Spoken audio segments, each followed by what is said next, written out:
Kevin, welcome to the Sticker Book Challenge. In front of you, you've got your very own sticker page with some big questions from your football career. All you've got to do is pick your favourite sticker from each to pop down. Ready to go? Yep.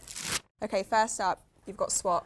So trading is synonymous with the sticker book, so we want to know which teammate's ability you'd swap with yours out of these ones. Rodri's positioning, Erling Haaland's shooting, Josko's stamina, or Bernardo Silva dribbling. I want to start with Haaland. Just Yeah. signed his new contract. Yeah. Do you think if he's here until 2034, he could break that Premier League record? He's already on 81 goals. I don't know, it's like 260. 260, so yeah. 260. So 180. Well, they'll have to stay for probably that amount because you have to calculate getting a bit older, injuries, it can always happen, blip. If he stays for the 10 years, he's got a good chance. Good chance. He's got a good chance because he scored a lot until now. Okay, what are you thinking out of these ones? I know a lot of people describe you as a complete player. Yeah. But we've picked out some of the best qualities of your teammates. And which one would you love to take from one of them? I would like Bernardo's dribbling. Yeah? Because the way that he dribbles is, because I'm way taller than him and lanky, it's for me hard to dribble that way. I'm more like a powerful dribbler, but I would say out of all four, I probably have that the least in small spaces. So I would like to have this because that would give me an extra dimension in my Pick that game. one? Yeah. Great, that's going down in your first spot. Okay, second, you've got top teammate. So you've played with some icons of the Premier League. So we're asking who you've enjoyed playing alongside the most. Be hard to pick this one, Very probably. hard question. First, David Silva. Second, Yaya Toure. Third, Kun, Sergio Aguero, Fernandinho. Okay, let's start with Silva. I think in an interview before you said he's one of the best players to have played in the Premier League. Yeah. So what sets him apart for you? Just his understanding of the game, how to play in the pockets, because I know people sometimes say he's not the quickest, not the strongest, maybe not the best shoot, but nobody could get the ball of him. And you know, the evolution of football and positional play is became such an importance, and he understands it from that point, probably the best out of anybody that I played with. And then also playing for Spain and actually playing that amount of times with all the big players in midfield that they have says it all about the quality. So for me, it was great to come in here and learn from David how to manage a bit the role in the way that he does. I know I have different qualities, but for me, he was one of the best players I ever played with. So someone you can talk to as well and learn from off the Yeah, pitch. he's a really nice guy, really soft, mellow.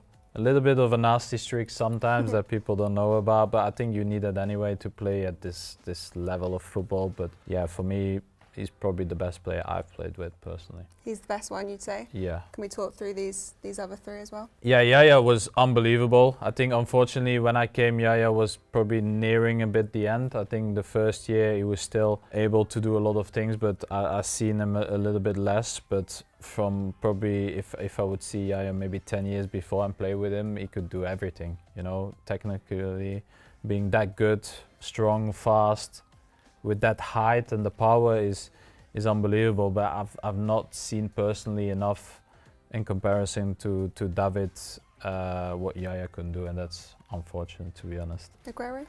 Probably the best all-round striker that I've played with in my career. I think he could do everything. Left, right, come deep, go in beyond, speed, shoot. So I think from that standpoint, he's probably the most all-round striker that I've played with. So it was easy for me to come in and play with him because they like to score goals, they like to create. So that was good for me. Good link up. Okay, so out of these four, you're going with Silva as the best player you've played I with. think So so. he goes into your second spot. Okay, next one we've got best season. So you've been involved in some incredible seasons here at Manchester City, but we want to know which one you've enjoyed the most. 2017 Centurions, 2018-19 domestic treble, final day title against Villa, or a treble season. The Centurions getting to that 100-point mark. There was an inevitability, wasn't there, that year, that you just keep winning. But internally, as a player, how difficult is it when you're in that to go through all of these and sustain those levels of brilliance? It was really hard. I think in the end it was a bit strange because we were finished so early in the season. I think we had like 5 or 6 games to go. So I think the only motivation we had at the time was actually like trying to break a record, and I think we draw Huddersfield, but then we had to win everything, and yeah, to win it on the last day of last kick of the season is great, because I think it's actually really, really hard, you know, to get that many points in the league. You can lose so few.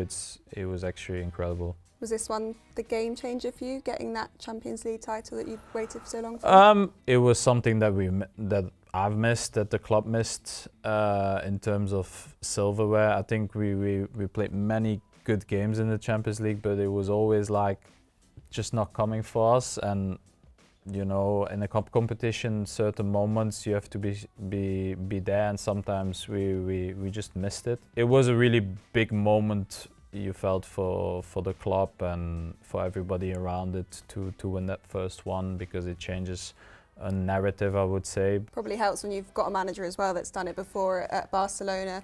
What's he like on days like that final day? Is he a calm figure? Does he leave you all to it? What's his involvement on days like that when it is so big, or off days like the final as well? It depends. I think I've seen him. Well, I think we've played 3 games in the last day of the season, and there have been days where he was calm and other days he was a bit nervous. I think it just depends on certain situations with the squad and how we felt at the time. I would say against the Villa game he was quite calm, even at halftime. I think there was always the feeling that we could change the game. Obviously at 2-0 he probably changed a bit in his mood. Yeah, it just depends on situations. I've seen him in every situation in 10 years, so it's normal. Nothing surprises you now. So which one would you go for as your best season on a personal level, or your most enjoyable? I would say playing wise, I would say 2017, 2018. Yeah. That was for me how I was my best season. Perfect. I That think one so. goes into your third spot. Next up, we've got Belgian legends, so take a look through those teammates. Which one do you think is the most iconic? Vincent Kompany, Romelu Lukaku, Moussa Dembele, Eden Hazard. Kompany, you've said before, he was one of the reasons you joined this club, is that Yeah, true? he called me in the summer 3-4 times, I think, you know, trying to convince me. Keep picking up the phone until you answered and said yes. No, trying to convince me to come to City, and obviously it helps if you know somebody, you know, who can explain a bit. And you know, when I came in, transition, but it's always handy to have somebody like Vinny there. He was also the leader of City, so it's, you know, he was a big personality, so he helped me. I played with him 10 years in the national team, a little bit longer, so he's always been basically my captain in country and City, so he's been an important figure in that regard for me. Who then out of these 4 are you thinking for the most iconic Belgian player? Yeah, for me it has to be Eden. Eden is, he's so good, so good. What sets him apart? Well, I think talent-wise, he's probably like top 5 in the world, behind Messi, Ronaldo, Neymar probably, and then Eden on his day was so good. He has that quality of 1v1 dribbling, a little bit of I don't care, I just play football, having a good time, and he's a nice guy. I know we played since we've been 16, we're same age. Unfortunately, at the injuries when he came to Madrid, and he retired. But I spoke to him the other day before the Chelsea game. That his son was coming to the game, but he's enjoying his life, and I'm happy for him because he's happy. But he was such a talented player. Perfect. Well, he goes into your 4th spot then. Finally, then we've got goals. So, which of these would you most like to achieve before the end of your football career? Win the Ballon d'Or, win a trophy with Belgium, win the UCL again with City, win a trophy as a manager. So we spoke about Kompany, your former teammate. Yeah.